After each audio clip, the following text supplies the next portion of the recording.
Hi everyone. I just wanted to put out this unscripted uh video about me just summarizing some of the stuff I found from my Bronze to GM series with Moira, mostly in terms of figuring out how this new ranking system works. So I put together some data that I hope will be a little bit helpful in people just better understanding maybe why they're not ranking up, or I've seen on Twitter some people say like, "Oh, I went 7-0, but I still stayed silver 2 or something." And I just hope this will clear up some confusion. I don't claim to completely understand why the ranking system works the way it does, but having gone from bronze 5 to GM in 3 days with Moira and tracking those wins and losses, I have some idea about how I think this works. So this first table, you can see wins, losses, and then I calculate the win rate per rank adjustment in that interval. And then I also have the placement for what that win rate during that interval resulted in. As you can see, yeah, my win rate was fairly high across every single interval, except number 12. But if you look at these placements, you can see starting out at bronze, this is when I wasn't doing a whole lot of damage. I was mostly focusing on a lot of healing. My rank adjustment only went up by 1, 3 times or 2 times in a row here. 5, 4, 3. And then finally at bronze 1, it jumped up by 2. But I have two theories about this. First is because I wasn't doing a lot of damage, the whatever system is in place for ranking me thought that I was underperforming compared to my own rank.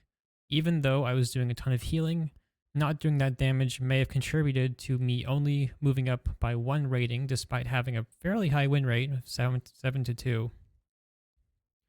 After bronze 1 and I get to silver 4, that's a rank up of 3 intervals, like from bronze 1 to silver 4. Wait, no, that's 2. My bad. Okay, it goes 1, 1, 2, 2, and then 3. Then the jump goes to 3 from silver 4 to silver 1. So around this point was where I was picking up doing my damage, like silver 1 area.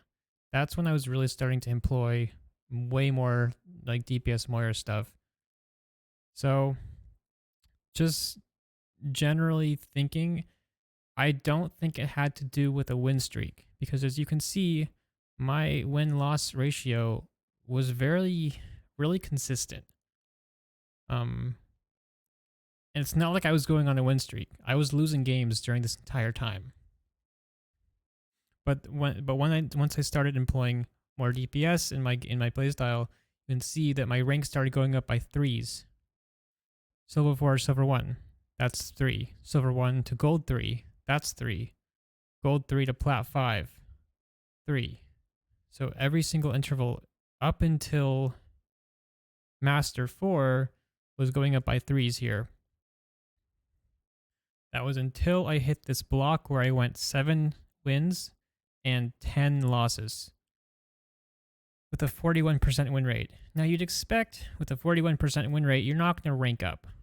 That would be kind of ridiculous. How do you rank up going negative?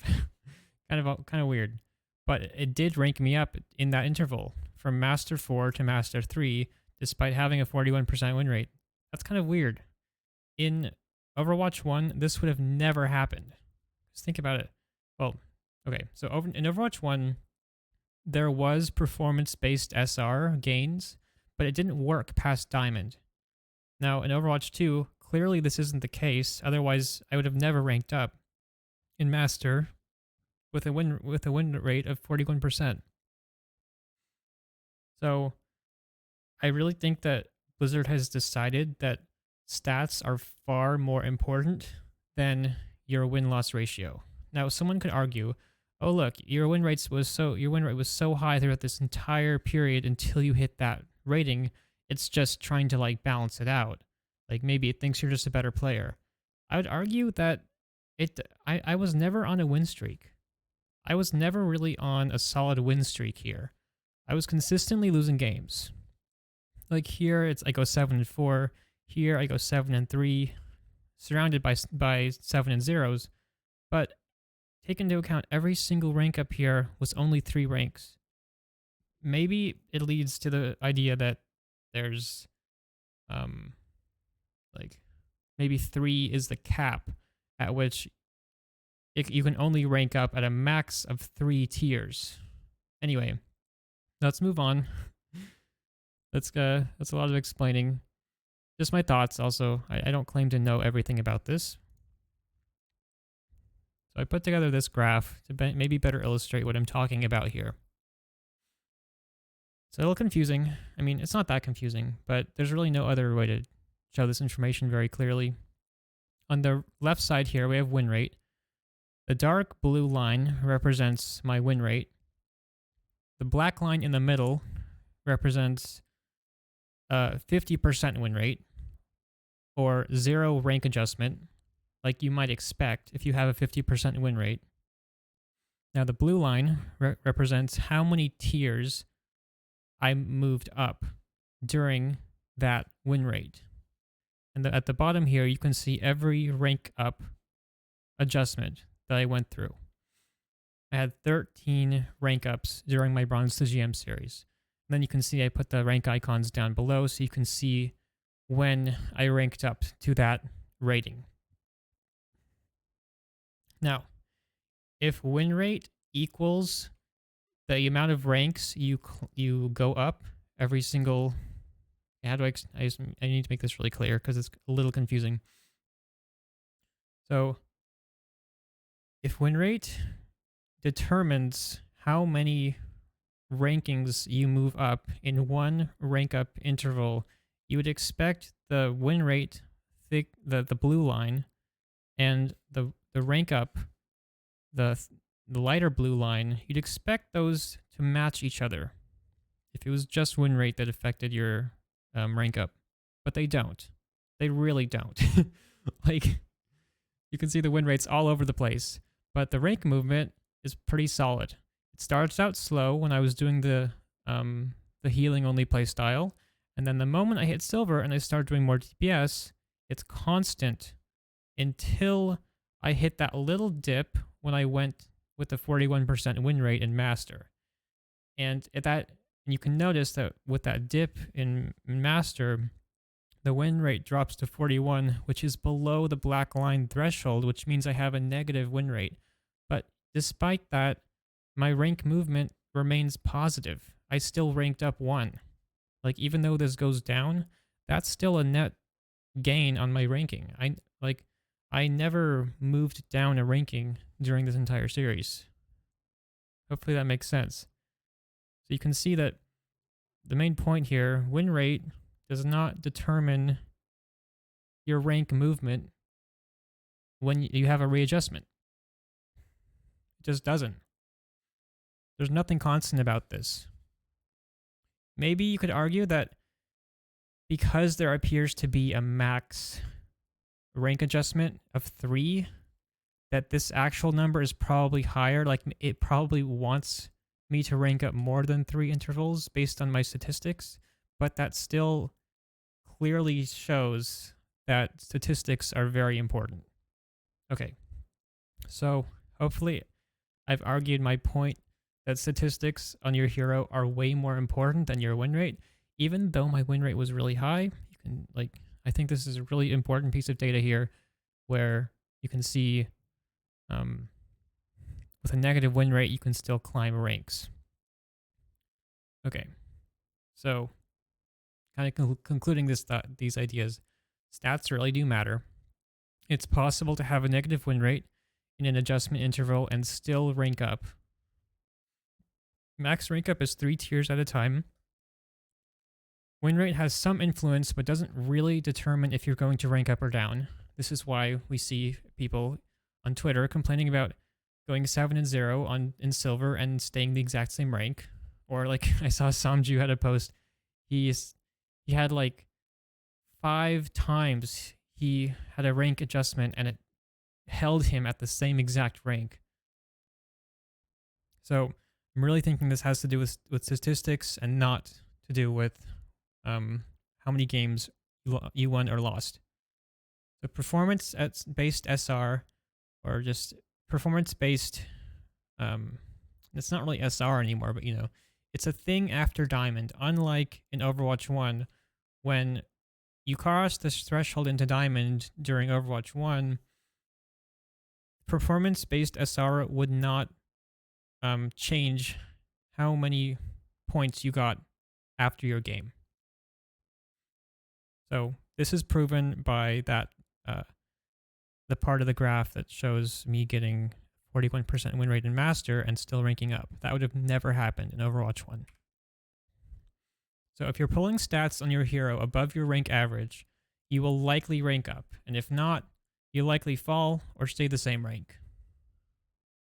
Now, I can't really say for other heroes what this looks like, but here's my thoughts about what this means for Moira.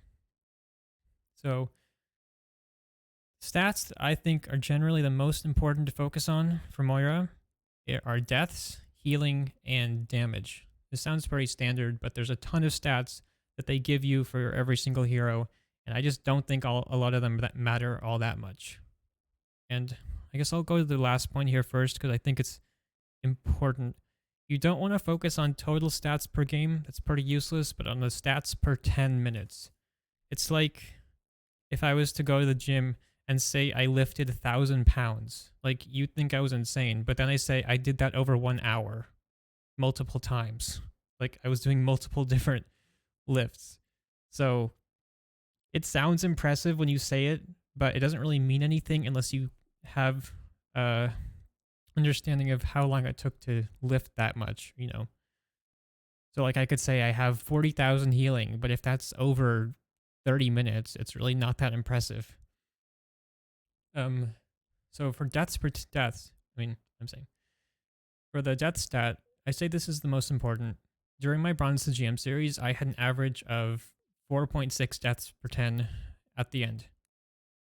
So this is really low. I wouldn't expect this from most people who are maintaining their rank, but it's really important to just take note of how many times you're dying, and you do not want this number to be above 6. If it's above 6, I'd say that's pretty concerning.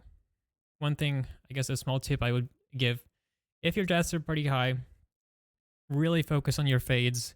Do not use fade just randomly. That's your only escapability. Once you use that, it's over. So really focus on fade usage if you're having trouble with deaths. Just hold on to it as long as you can, pretty much. Now, healing.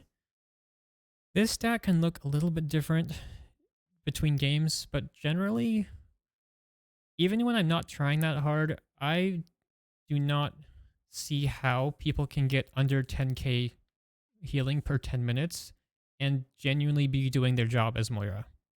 This may sound a little harsh if you guys aren't pulling those kind of numbers, but I would really aim to try and improve that if you're not getting at least 10k per 10 minutes. I'd aim for even higher if you can. Now, if you're playing a backline Moira, it might not work out this way, but I'm not really talking about that. So you can try and aim for that. My average at the end of my series was around 12k heals per 10 minutes. This is a little bit high. I wouldn't expect this. It's really going to vary from game to game, but generally, if you're getting below 10k, that's unusual. Like, I feel like that's just not doing your job as Moira.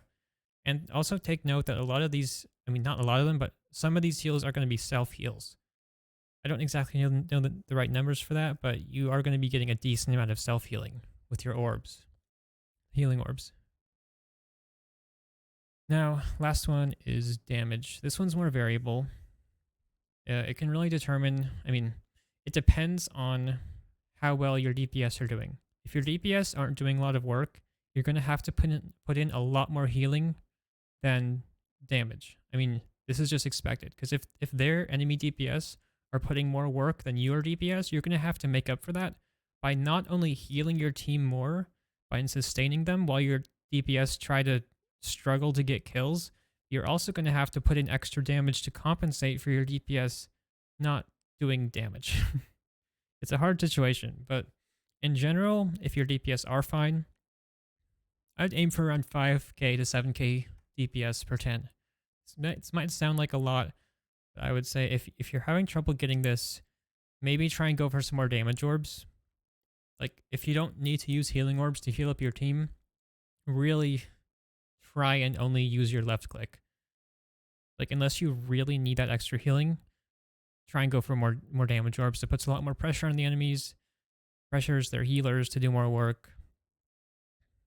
And I'm just gonna say, just in general, like, this is a pretty good range to be out damaging the enemy. Like, no, what am I trying to? The whole point of this is to be performing better than people at your rank. So if you're getting 5 to 7k damage per 10 as Moira, that is probably going to be above your rank average. So just aim for something around there. My average is typically around 6 to 7k per 10 minutes. That's across all ranks. I mean, if I was really tryharding in low ranks, I could probably get like over 10k per 10, but that's ridiculous. There's no reason to do that. And yeah, I guess that's all I have to say. I didn't expect this video to be so long. I hope this wasn't too boring, but I thought it was interesting. I had some fun looking through that data and figuring out those graphs, because it does clearly show there's a pretty big difference between how Overwatch 2 ranking system works and Overwatch 1 ranking system works. I think the final thing I wanted to say was about the matchmaking and how this might relate to this new ranking system. So, it's no secret, the matchmaking right now is arguably the worst it's ever been. And this has been confirmed by tons of people. Everyone's saying how bad it is. It's just a general consensus. This relates to my idea that stats are really important, because that means that win rate isn't as important. This means that if you have a really bad team, as long as you're still doing your job, you're probably not going to lose that much rating if you lose the game. So hopefully that makes you feel a little bit better about getting really unbalanced teams. But it means you still have to try. It means, like, even if you get bad teams, just focus on your own gameplay. Don't worry about what your team is doing. Just really focus on doing the most you can do on your hero and getting those stats, I guess. Because that will help you maintain your rank even if you know it's going to be a loss. I mean, it's Overwatch. Things can always turn around, but yeah, just really focus on playing your best despite the situation, and yeah, hopefully that helps. Tilting is not fun, but yeah, if you guys have any questions or stuff, I'm really open to discussing this because it's pretty interesting to me. So yeah, I hoping to get more information. Like again, I didn't script this video, so I'm kind of rambling. But yeah, I guess I'll just end it here. Maybe I'll post something later if I have any more ideas.